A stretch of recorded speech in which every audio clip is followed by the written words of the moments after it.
Yes, IS recruitment എന്നത് കേരളത്തിലൊരു പുതിയ സംഭവമല്ല. 2015 മുതൽ തന്നെ നമ്മുടെ ഈ കൊച്ചു സംസ്ഥാനത്ത് നിന്നും ധാരാളം ആളുകൾ ജിഹാദിന്റെ വഴി തിരഞ്ഞെടുക്കുകയും സിറിയ, അഫ്ഗാനിസ്ഥാൻ പോലെയുള്ള ഇസ്ലാമിക രാജ്യങ്ങളിൽ പോയി അവിടെ ഈ ജിഹാദിന്റെ വഴികളിലേക്ക് ചെന്ന് മരണപ്പെട്ടവരും അതോടൊപ്പം തന്നെ ഇപ്പോഴും ഈ ഇസ്ലാമിക ഭീകര സംഘടനകളുടെ ഭാഗമായി പ്രവർത്തിക്കുന്നവരും ധാരാളമായിട്ടുണ്ട്. ആദ്യഘട്ടത്തിൽ കേരളത്തിലെ കമ്മ്യൂണിസ്റ്റുകളും അതോടൊപ്പം തന്നെ ഇവിടുത്തെ കോൺഗ്രസും LDFും UDFും ഒക്കെ പറഞ്ഞത് IS റിക്രൂട്ട്മെന്റോ അങ്ങനെ ഒരു സംഭവമേ ഇല്ല, ഇതൊക്കെ കേവലം ജനം TV പടുത്തുവിടുന്ന വാർത്തകളാണ് എന്നതായിരുന്നു. പക്ഷേ ഇന്നിപ്പോൾ കേരളത്തിലെ എല്ലാ മാധ്യമങ്ങളും ജനം TV 2015 പറഞ്ഞ കാര്യങ്ങളെ ഏറ്റെടുക്കുകയാണ്. IS റിക്രൂട്ട്മെന്റ് എന്ന് പറയുന്നത് കേരളത്തിൽ ഒരു യാഥാർത്ഥ്യമാണ്. ഭാരതത്തിൽ തന്നെ ഏറ്റവും അധികം ചെറുപ്പക്കാർ ISലേക്ക് റിക്രൂട്ട് ചെയ്യപ്പെട്ട സംസ്ഥാനം കേരളമാണ്.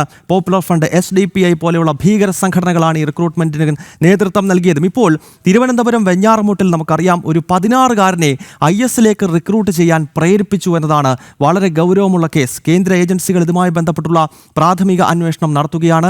ഈ 16-കാരൻ്റെ മാതാവിൻ്റെ ആൺസുഹൃത്തിൻ്റെ സഹോദരൻ എന്നീ 3 പേരും വില്ലന്മാരാണ് ഈ കേസുകളിൽ. കേന്ദ്ര ഏജൻസികളുടെ പ്രാഥമിക അന്വേഷണത്തിന് ശേഷം ഈ വെഞ്ഞാറമൂട്ടിലെ IS റിക്രൂട്ട്മെന്റുമായി ബന്ധപ്പെട്ടുള്ള വിഷയം ദേശീയ അന്വേഷണ ഏജൻസി ഏറ്റെടുക്കുമെന്നാണ് നമുക്കിപ്പോൾ മനസ്സിലാക്കാൻ കഴിയുന്നത്. വാർത്തയുടെ വിശദാംശങ്ങളുമായി തിരുവനന്തപുരത്ത് നിന്നും പ്രശാന്ത് ശങ്കരമംഗലത്താണ് ചേരുന്നത്. പ്രശാന്ത്, ഈ IS റിക്രൂട്ട്മെന്റ് എന്ന് പറയുന്നത് കേരളത്തിലൊരു ആദ്യത്തെ സംഭവമല്ല. ഈ വെഞ്ഞാറമൂട്ടിൽ ഏറ്റവും ഗുരുതരമെന്ന് പറയുന്നത് 16 വയസ്സ് മാത്രം പ്രായമുള്ള ഒരു കൊച്ചു വിദ്യാർത്ഥിയെ ISലേക്ക് റിക്രൂട്ട് ചെയ്യാൻ ശ്രമിക്കുകയാണ്. അതും മാതാവിൻ്റെ ആൺസുഹൃത്തും അതോടൊപ്പം തന്നെ ഈ ആൺസുഹൃത്തിൻ്റെ സഹോദരനാണ് ഏറ്റവും വലിയ വില്ലൻ എന്ന് പറയുന്നത്. കാരണം ഇയാൾ കനകമല ഭീകര കേസിൽ ഉൾപ്പെടെ പ്രതി ചേർക്കപ്പെട്ട് മുൻപ് ഡൽഹിയിൽ നിന്ന് കേന്ദ്ര ഏജൻസികൾ പൊക്കിയതാണ് ഇയാളെ.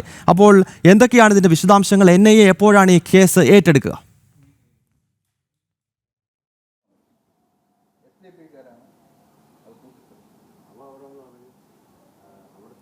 ഗൗതം, കേസിലെ പ്രാഥമിക അന്വേഷണം NIA ആരംഭിച്ചു എന്നാണ് നമുക്ക് മനസ്സിലാക്കാൻ കഴിയുന്നത്. നേരത്തെ തന്നെ ഇത് സംഭവിച്ച ഉടൻ തന്നെ NIAയുടെ നിരീക്ഷണത്തിലായിരുന്നു ഈ യുവതി. അതോടൊപ്പം തന്നെ മറ്റ് യുവതിയുടെ ബന്ധുക്കളടക്കമുള്ളവരെല്ലാവരും നിരീക്ഷണത്തിലായിരുന്നു എന്നാണ് നമുക്ക് ലഭ്യമായ വിവരം. ഇതിൽ കൂടുതൽ വിവരശേഖരണം NIA ആരംഭിച്ചിരിക്കുന്നു എന്നാണ് ഇപ്പോൾ മനസ്സിലാക്കാൻ കഴിയുന്നത്. വെഞ്ഞാറമൂട്ടിൽ 16-കാരനെ ISൽ ചേർക്കാൻ മാതാവ് നിർബന്ധിച്ചു എന്ന സംഭവത്തിലാണ് ഇപ്പോൾ ഗൗരവമായ രീതിയിൽ തന്നെ NIA സമീപിക്കുകയും അന്വേഷണം ആരംഭിക്കുകയും ചെയ്തത്. ഇപ്പോൾ അതിൻ്റെ ഭാഗമായിട്ട് ഈ യുവതിയുടെ ആൺസുഹൃത്തിൻ്റെ സഹോദരൻ, തുടർന്ന് ഒപ്പമുണ്ടായിരുന്നവരാരൊക്കെ, ഇതിന് പ്രേരണ നൽകിയത് ആരൊക്കെ എന്നതടക്കമുള്ള വിവരശേഖരണമാണ് ഇപ്പോൾ പ്രാഥമികമായിട്ട് നടത്തിക്കൊണ്ടിരിക്കുന്നത്. ഇവരുടെ നീക്കങ്ങളടക്കം നിരീക്ഷിക്കുന്നൊരു സാഹചര്യമുണ്ട്. ഇവർക്ക് ആരൊക്കെയാണ് സഹായം ചെയ്തത് എന്നത് അടക്കമുള്ള കാര്യങ്ങളുണ്ട്. ആ കാര്യങ്ങളിലെല്ലാം വ്യക്തത വരേണ്ടിയിരിക്കുന്നു. അതുകൊണ്ട് തന്നെയാണ് NIA ഇതിലൊരു യാതൊരുവിധ പഴുതുപോലും ഉണ്ടാകാതിരിക്കാൻ പാടില്ല അതുകൊണ്ട് തന്നെ വലിയ രീതിയിൽ രഹസ്യാത്മകമായിട്ട് കൂടിയാണ് ഇതിൻ്റെ നീക്കങ്ങളടക്കം ഇപ്പോൾ നടന്നുകൊണ്ടിരിക്കുന്നത്. യുവതിയുടെ പേരുവിവരങ്ങൾ പുറത്തുവിടാനോ അല്ലെങ്കിൽ മറ്റ് യുവതിയുമായി ബന്ധപ്പെട്ടവരുടെ അടക്കം വിവരങ്ങളൊന്നും നിലവിൽ പുറത്തുവിടാനൊന്നും തയ്യാറായിട്ടില്ല. അതുകൊണ്ട് തന്നെ അതീവ രഹസ്യമായിട്ട് തന്നെയാണ് ഈ നീക്കങ്ങളെല്ലാം നടന്നുകൊണ്ടിരിക്കുന്നത്. ഒരു പഴുതു പോലും ഇല്ലാതെ ഒരു അറസ്റ്റ് നടപടികളിലേക്കൊക്കെ കടക്കുകയാണെങ്കിൽ യാതൊരുവിധ പഴുതുകളും പോലും ഉണ്ടാകാൻ പാടില്ല.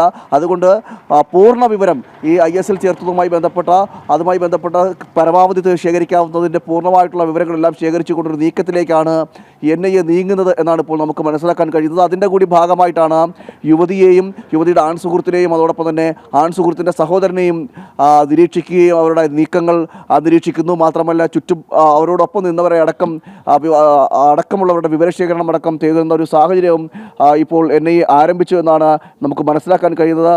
അതായത് ഈ യുവതി UK-യിൽ ഉണ്ടായിരുന്ന സമയത്താണ് ഇത്തരത്തിൽ സംഭവം നടക്കുന്നതാണ് മനസ്സിലാക്കാൻ കഴിയുന്നത്. UK-യിലേക്ക് ഈ യുവതിയുടെ മകനെ, 16 വയസ്സുള്ള മകനെ UK-യിലേക്ക് കൊണ്ടുപോവുകയും അവിടെ വെച്ചാണ് സ്വാധീനിക്കുവാനുള്ള ശ്രമങ്ങൾ നടത്തുന്നത്. ഭീതിപ്പെടുത്തുന്ന ദൃശ്യങ്ങൾ, ഈ IS ഭീകരരുടെ ദൃശ്യങ്ങൾ, അതും അവർ മറ്റുള്ളവരെ അവരുടേതായിട്ടുള്ള ഇത്തരത്തിൽ ആളുകളെ ചേർക്കുന്നതിന് വേണ്ടിയിട്ട് അവരെ ചേർക്കുന്നതിനായി തയ്യാറാക്കി വെച്ചിരിക്കുന്ന ആ ഭീകര ദൃശ്യങ്ങളെല്ലാം ഈ കുട്ടിയെ കാണിച്ചു എന്നതടക്കമുള്ള കാര്യങ്ങളാണ് കുട്ടിയും പറഞ്ഞിരിക്കുന്നത്. അങ്ങനെ നിരന്തരം പ്രേരണ നൽകുന്ന ഒരു സാഹചര്യമുണ്ടായി. ആ പ്രേരണ നൽകിയത് ഈ യുവതിയുടെ ആൺസുഹൃത്താണ്. ആൺസുഹൃത്തിൻ്റെ സഹോദരനാണ് ഇത്തരത്തിൽ പ്രേരണ നൽകിയും നിരന്തരം നിർബന്ധിക്കുന്ന ഒരു സാഹചര്യം ഉണ്ടാകുന്നത്. കുട്ടിയെ ISൽ ചേർക്കണമെന്ന നിർദ്ദേശം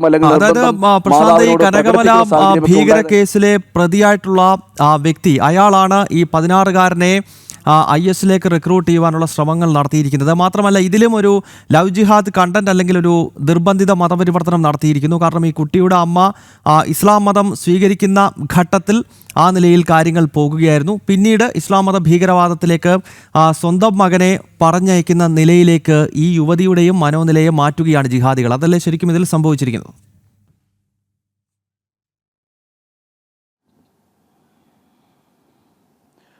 ഗൗതം, നമുക്ക് ലഭ്യമായിട്ടുള്ള വിവരങ്ങളുടെ അടിസ്ഥാനത്തിൽ ഈ യുവതിയുടെ രണ്ടാമത്തെ വിവാഹം ആണ് എന്നാണ് ഇപ്പോൾ മനസ്സിലാക്കാൻ കഴിയുന്നത്. അതിൽ വിവാഹം നടന്നിട്ടുണ്ടോ എന്നതടക്കമുള്ള കാര്യങ്ങളിൽ സംശയമുണ്ട്. ആദ്യം ഒരു വിവാഹം നടന്നിരുന്നു. അത് ഒരു ഇസ്ലാം മത വിശ്വാസിയായിരുന്നു വിവാഹം കഴിക്കുന്നത്. ഇതിൻ്റെ പശ്ചാത്തലത്തിലാണ് യുവതി മതം മാറുന്നത്, ഇസ്ലാം മതത്തിലേക്ക് എത്തുന്നത്. തുടർന്ന് ആ വിവാഹബന്ധം അധികകാലം നീണ്ടു നിന്നില്ല എന്നാണ് നമുക്ക് മനസ്സിലാക്കാൻ കഴിയുന്നത്. അങ്ങനെ ബന്ധം വേർപെടുന്ന സാഹചര്യം ഉണ്ടാകുന്നു. പിന്നീട് ഈ യുവതി UK ജോലി നോക്കുന്നു. അതിനിടയിലാണ് രണ്ടാമത്തെ, അതായത് ഈ നിലവിലെ ഈ ആൺ സുഹൃത്തിനെ പരിചയപ്പെടുകയും തുടർന്ന് ഇവരുടെ ബന്ധം തുടർന്നു പോവുകയും ചെയ്യുന്നു. അതിനിടയിലാണ് ഈ ആൺ സുഹൃത്തിൻ്റെ സഹോദരനുമായിട്ടുള്ള ബന്ധമുണ്ടാക്കുകയും ഇത്തരം നീക്കങ്ങളൊക്കെ നടന്നത് എന്നാണ് നമുക്ക് ഇപ്പോൾ പ്രാഥമികമായിട്ട് ലഭിക്കുന്ന വിവരം. അതിൽ കൂടുതൽ എന്തെങ്കിലും വ്യക്തതകൾ ഇനിയും വരേണ്ടതെല്ലാം ഈ പോലീസിൻ്റെ ഭാഗത്തും അന്വേഷണ സംഘത്തിൻ്റെ ഭാഗത്തുമൊക്കെയാണ്. ഈ കേസിൻ്റെ ഒരു രഹസ്യാത്മക വെച്ചുകൊണ്ട് തന്നെ ആരുടെയും പേര് വിവരങ്ങളോ ബാക്കി ഡീറ്റെയിൽസുകളൊന്നും പുറത്തുവിടാൻ ഇതുവരെ തയ്യാറായിട്ടുമില്ല. അതുകൊണ്ടാണ് നമുക്ക് കിട്ടുന്ന പ്രാഥമികമായിട്ടുള്ള വിവരങ്ങളുടെ അടിസ്ഥാനത്തിലാണ് ഇത്രയും മനസ്സിലാക്കിയിരിക്കുന്നത്. ഇങ്ങനെയാണ് ഇതിൻ്റെ ഒരു സാഹചര്യം ഉണ്ടായത്. എന്തായാലും ഗൗതം സൂചിപ്പിച്ചതുപോലെ തന്നെ ഒരു ലവ് ജിഹാദ് എന്നൊരു കാര്യം അല്ലെങ്കിൽ ആ ഒരു പ്രേരണ കൂടി ഇവിടെ നടന്നിട്ടുണ്ട് എന്നത് ഇതിലൂടെ തന്നെ വ്യക്തമായി.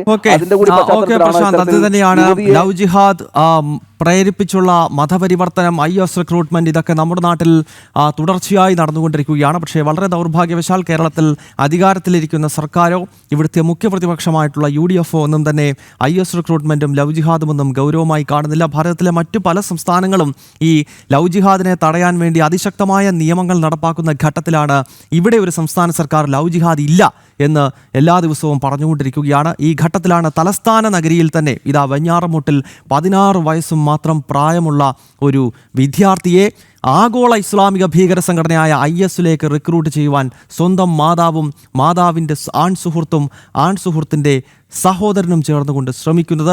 ഈ വാർത്തകൾ ആദ്യം പുറത്തു കൊണ്ടുവന്നതും ജനം TV ആണ്. എന്തായാലും ഈ വിഷയത്തിൽ സമഗ്രമായ ചർച്ചകൾ വരും ദിവസങ്ങളിൽ ഉണ്ടാകും. കേന്ദ്ര ഏജൻസികൾ പ്രാഥമികാന്വേഷണം നടത്തുകയാണ്. വളരെ പെട്ടെന്ന് തന്നെ ഔദ്യോഗികമായി ദേശീയ അന്വേഷണ ഏജൻസി NIA ഈ കേസ് ഏറ്റെടുക്കും എന്നാണ് പ്രശാന്ത് ശങ്കരമംഗലത്ത് തിരുവനന്തപുരത്ത് നിന്നും റിപ്പോർട്ട് ചെയ്തത്.